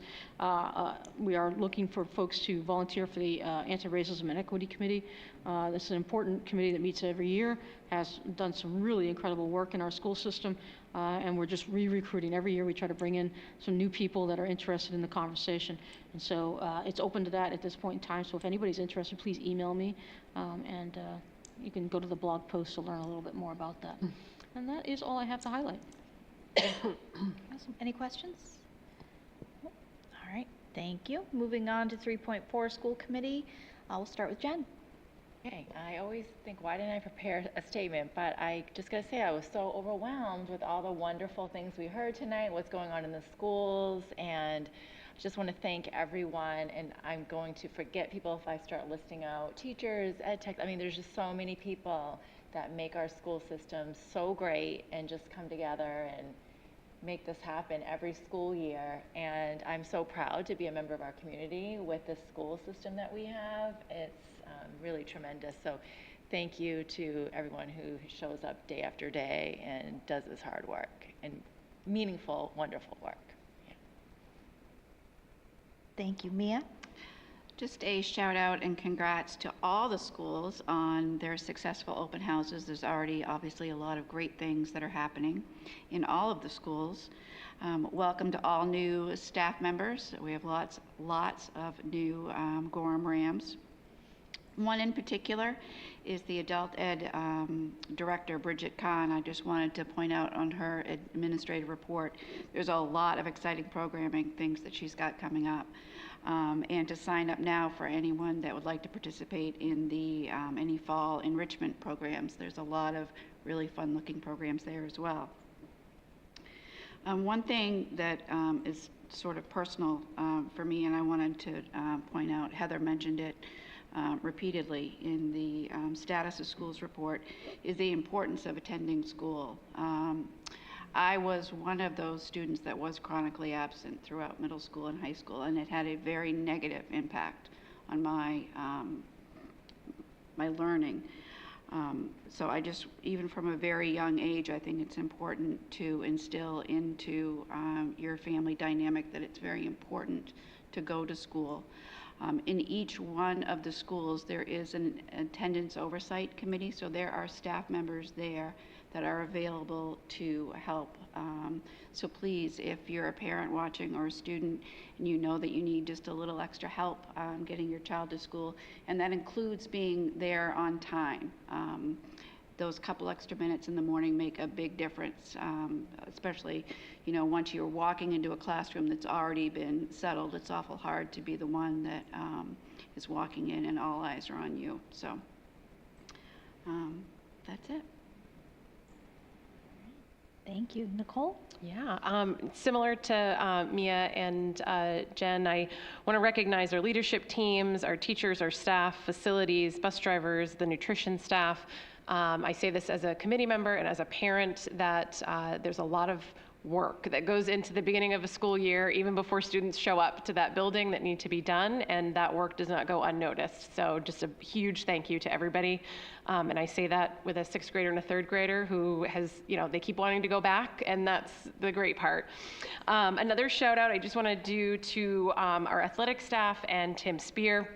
I had the pleasure of supervising 8 and 9-year-olds yesterday that were ball girls at the high school soccer game, and it's just absolutely incredible to watch these young girls look up to bigger girls and to see them play, you know, on such a big field, and they get to do a picture and they get to stand for the anthem, and it's just absolutely wonderful and really makes a big sense of community, which I think is amazing. So kudos to the staff that allow them to do that. And then finally, a big plug for our backpack program. So just want to shout out Heather Whitaker and all of the hard work that she does. Those numbers of students that need backpack services are growing. And so I definitely highly encourage folks to go to the givegrowgorham.org website where you can get a bunch of information. But there's definitely a huge need this year. So I encourage folks to help if they can. Great. Michelle? I'll just start with echoing what everyone said in the thanks to all for the successful opening of schools, and congratulations there. I wanted to just share one thing that's also kind of personal to me. I'm about 3/4 of the way through a very interesting book. It's called The Anxious Generation. I'm sure you've heard of it. I just highly recommend, if you're a parent or are around kids in this day and age, it's a fascinating read. I plan to re-listen to it with my husband, actually a second time. But somewhat related to that, I know there's a group of parents and community members who are trying to move forward kind of a new initiative, I guess I'll call it. It's the Gorham Alliance for Thoughtful Technology. Hopefully it's okay that I'm sharing this, but I know that they're working with the schools to try to coordinate community night about this book, have discussion, and really just be having conversations about the impact of technology on our children, technology use, technology exposure, and how to, thoughtfully and, allow our kids access to technology, but not have the detrimental impacts that come with it. So just encourage folks to reach out. I'd be happy to connect anyone to that group if interested. And then the last thing I just wanted to say was a thank you to the town council and community members around the conversations with the bond package. I attended, I think, both of the meetings where those were discussed, and I just thought there was a lot of great questions that were asked, and I think we're receiving also a lot of interest and desire to learn from the community. So I just want to encourage folks to continue asking questions. I'm very passionate about truth in the numbers, and we only can get to that if people are asking questions and involved in the conversation. So just keep asking the questions, and we'll see what happens in November. Thank you. Stuart? So same thank yous to all of our staff for a good start to the school year. This is probably one of my favorite meetings every year, and it's like many of our other meetings, we get to see our administrators come up and just be so excited and enthusiastic about what they're doing in our schools, and they get to brag about it, and that's something that I really enjoy seeing. So thank you for them for their dedication to our students. And if you have younger kids and you have the opportunity after school hours, please check out our pre-K playground over at Narragansett. I got to attend the ribbon cutting with a couple other members, and it really is just, it's a nice space to go and play and explore. It's not a typical playground.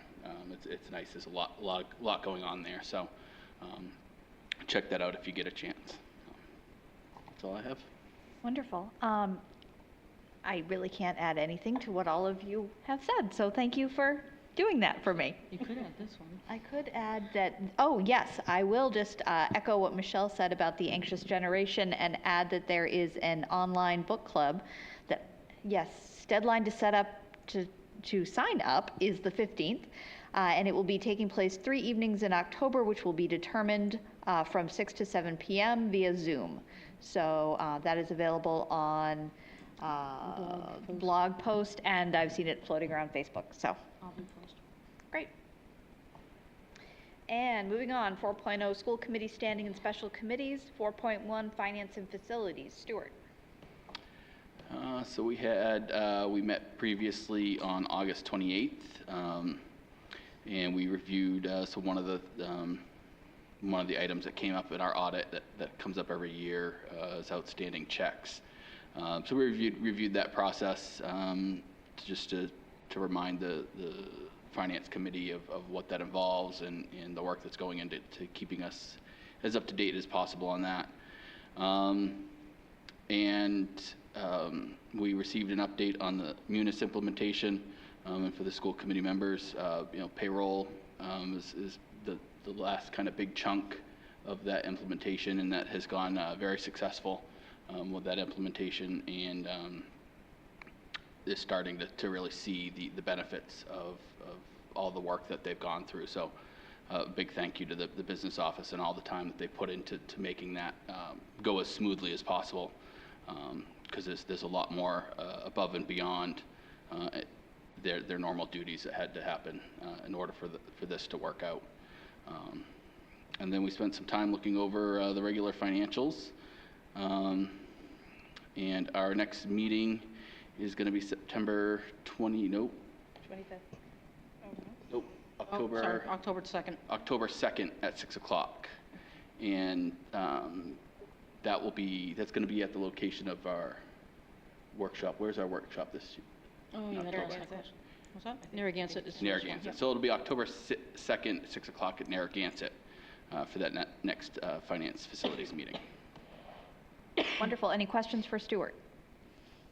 No? Okay, moving on, 4.2 policy. Stuart? So we met just before this meeting, discussed two policies, one being a wellness policy that we'll discuss a little bit more later in the agenda. And then we discussed the facilities use policy, which talks about outside groups using different facilities throughout the district. And so we've got a few changes to that policy that'll be coming up for a first read at our October meeting. And we're going to bounce that the fee schedule by the Finance Committee to just review that and make sure that group is good with the recommended changes. And the next meeting for policy is going to be October 9th at 6 p.m. in the upstairs conference room. Questions? Okay. 4.3 personnel. Anne isn't here, but the notes are attached, and the next meeting is to be determined. So follow up with her with any questions. You know, I can read out. Oh, great. Yeah, go for it. So we did meet earlier this week. We discussed our assessment and goal timelines. The next meeting will be sometime in November, and Anne will send out the assessment sometime next week. Ooh, coming right up. Coming right up. Thank you. Any questions? Okay. 4.4 vocational education. Jen? We have not met since the last meeting. The next meeting will be October 10th at 8:30 a.m. at PATHS. Okay, great. 4.5 ad hoc, Gorham Teaching and Learning. There aren't any names on these. Sorry, that one would be Anne, but she's not here. Oh, okay. And they haven't had a meeting yet. We're working to schedule our first meeting. Okay. Anti-Racism and Equity Committee, Nicole? Yes, as Dr. Perry mentioned, we are working on recruitment for the new year under some new leadership with Kelly Hall. So definitely let us know if you are willing and wanting to join the committee. And we are expecting that meeting to be probably maybe sometime in October, we mentioned, but still to be determined. Questions for Nicole? So if anybody has a question after somebody goes, just raise your hand. Otherwise, I'll just keep rolling. All right, here we go. Dropout Prevention Committee, Jen? Not me, but... Not Jen. Sure, next. Well, they haven't met since the last meeting, and their first meeting is to be determined. Usually later in the fall each year. There we go. Alternative Education Vision Committee would be Anne. That has also not met since the last meeting. The first meeting will be October 16th at 3:30 at the Gorham Middle School Library. Fiscal Sustainability Committee, Michelle? I can pull up the notes real quick. Actually, Michelle and I both weren't able to attend. Sorry, yep. Actually, maybe Superintendent Perry. Perry might. I absolutely can do that, yes. Yeah, so the last meeting was on August 26th, of the Fiscal Sustainability Committee meeting. It is recorded and certainly available online on the town's website if folks want to listen in or view the recording. But generally speaking, what we did is we had some school-related presentations on data. This was the last of our sort of data presentation part of the meetings. We're going to then shift into sort of identifying possible solutions, actually clearly identifying problems, and then working on possible solutions and recommendations from that point forward. But the data presentations from the school's perspective were all around revenue sources and trends that we've seen in revenue data over the course of the past several years. And then we did share some historical per pupil data that was requested at the previous meeting, but it was really focused on revenue on the school side and how that works.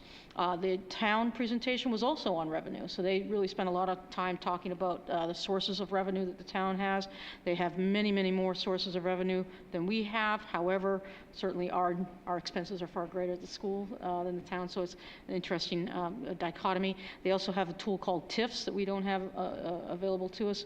That is another revenue stream for them.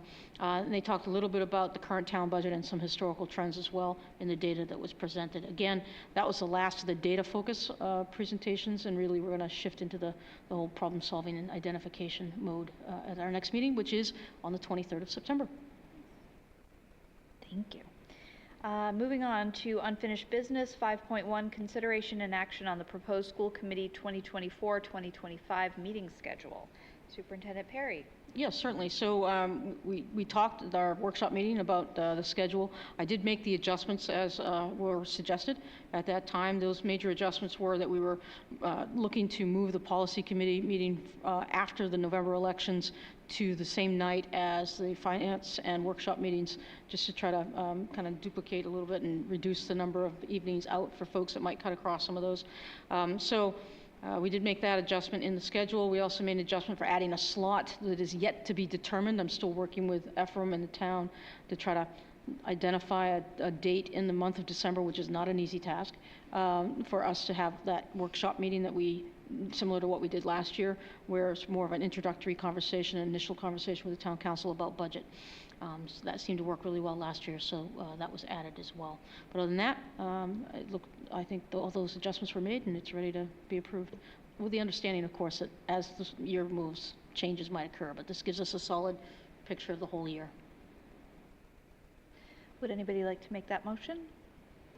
Make a motion to approve the proposed school committee 2024-2025 meeting schedule as presented, understanding that changes can still be made as needed throughout the course of the 2024-2025 school year by the school committee as needed. Second. Motion by Stewart, second by Nicole. Any discussion? All those in favor? 6-0.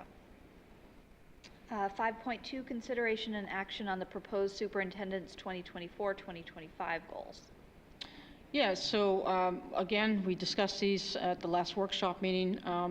Didn't seem to be there was some really great questions and discussions, but no specific suggestions for adjustments. And so this is the same overall goals as what was shared at the workshop meeting. I would like to just take a minute and share the goals just for those that might be new to listening. Those goals are, I have 5 goals. Number 1 is to revitalize and refresh our Gorham School's metrics for success. We talked a little bit about that at the presentation earlier tonight. That data set is about 3 years old at this point in time, and it's time for a refresh or review. So we're going to take some time to do that over the course of the next year. The next goal number 2, is to plan and prepare for our schools to offer FAPE, or free and appropriate public education, to 3- and 4-year-olds and their eligible 3- and 4-year-olds and their families. Starting, we think, perhaps in the fall of 2025. We're not sure. Legislation gives us 3 more years to figure that out. But we have to get in the ball planning for that particular thing to take place. So that's a big part of the goal for this coming year. Third goal is to strengthen communications and connections between our school and our community members, especially those who are not already naturally connected. In other words, not parents, not immediate staff members and their families, but folks in our community that are not immediately connected to our schools, and really trying to strengthen connections between our schools and those populations in our community. And the fourth goal is to just continue the important work that we've had ongoing for years now around equity and belonging practices for our schools, and to just kind of keep that iteration of work going. So that's the fourth one. And then the fifth goal is to really focus on new staff onboarding. I think, as you heard as the principals were talking, there's a lot of new staff in the district. There's not a big line of people behind them waiting for jobs. And so I think it's really, really important for us to focus in on induction and how do we bring people in, help them to understand our system, be successful, feel successful, and want to stay in our system. We've always traditionally done a very good job of that, but it's been sort of, it's kind of like a marriage. You can't just let that go. You kind of have to work at it every once in a while, and this is a time for working at that. And so that's going to be a major part of the work for the year as well. So those are the 5 major goals. Would anybody like to make a motion? I make a motion to approve the superintendent's 2024-2025 goals as presented. I'll second. Motion by Nicole, second by Michelle. Any discussion? All right, all those in favor? 6-0. 5.3, consideration and action on the proposed FY26 budget development timeline, another topic from our workshop. Superintendent Perry. Yeah, again, this is not all that different from the timelines that we've worked with in the past. It's really just meant to give people a solid sense that there is a process that we go through each year to develop the budget. It does start early in October and moves throughout the course of the year. And so this process really helps to outline what is going on behind the scenes to develop our annual budget. I do still, again, as I mentioned earlier, have to add that meeting in December with the town council. Other than that, this, I think, represents what we'd like to do moving forward. I'll make a motion to approve of the FY26 budget development timeline as presented. Second. Motion by Michelle, second by Stuart. Any discussion? All those in favor? 6-0. All right, moving on to new business. 6.1, action is needed on communications and reports. 6.2, consideration and action on appointment of delegate to MSBA Delegate Assembly. Superintendent Perry. Yeah, well, this is something we do annually, and this is aligned, in the past, it's been aligned with the fall conference for board members that occurs each year in October. They have moved it away from, it used to be that you had to attend Thursday of the fall conference and then take the whole afternoon and be physically present for the delegate assembly. Now they've moved it to online. It's a Zoom meeting at this point in time. But it's still a very important meeting because it's what this group of delegates, so one delegate from every school board across the entire state, gets together. They talk about some resolutions or things that they want to focus on for priorities as the legislative session opens and as policy decisions are being made across the state. What do we want to advocate for public schools? So this is a very important conversation, and school boards have a very strong voice because there's many school boards members across the state. So it's an important thing. They did just announce the date, which is going to be coming right up. It's September 16th at 6 o'clock. It's typically about an hour-long meeting, so not too long. It is Zoom, though, and with a lot of people, so it could be a little entertaining to attend, but really important conversations.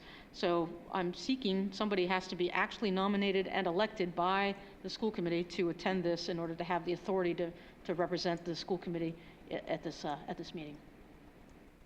Okay.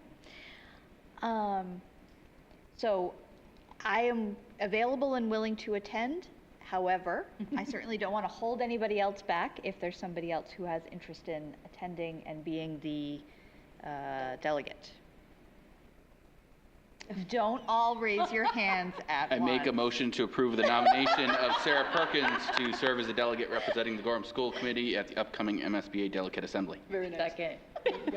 Motion by Stuart, second by Jen. Any discussion?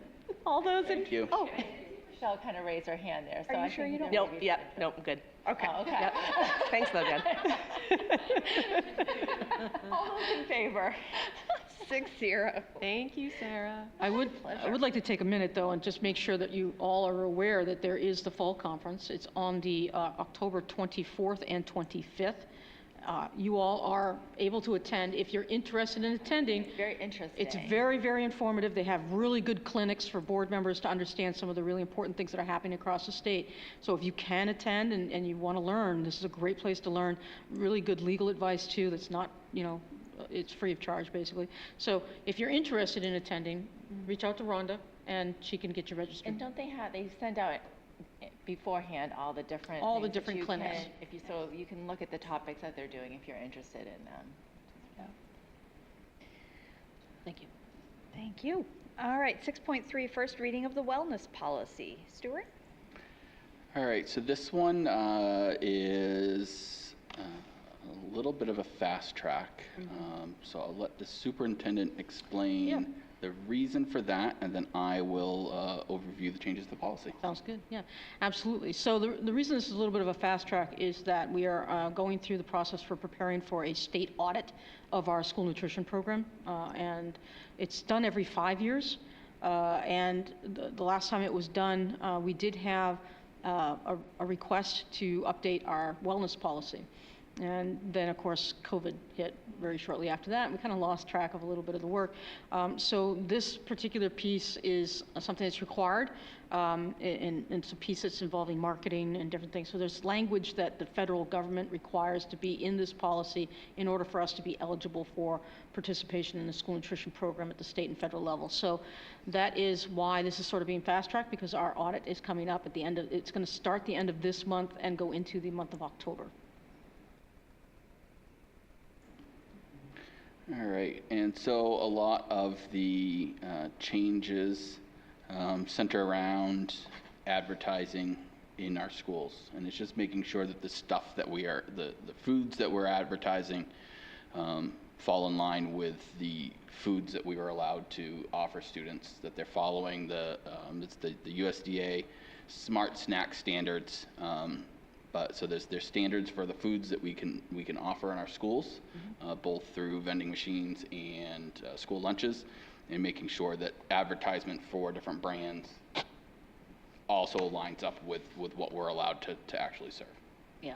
So for example, they don't want us to be advertising for Coca-Cola products or high caffeine, high sugar kinds of things, or Hershey candy bars, or M&Ms, that's not in alignment with our wellness policy. So that's what they just want to have that information in there. So, so we will, if you guys have any feedback or recommended changes, we will need that before our next workshop, because we'll have that up for second read, which will make that a special meeting. Yep. So send that to myself or Quentin Donahue, and we will we'll incorporate those changes and have a discussion at our next meeting. Great. And with that, the meeting is adjourned at 8:54. Thank you. Have a great night, everybody.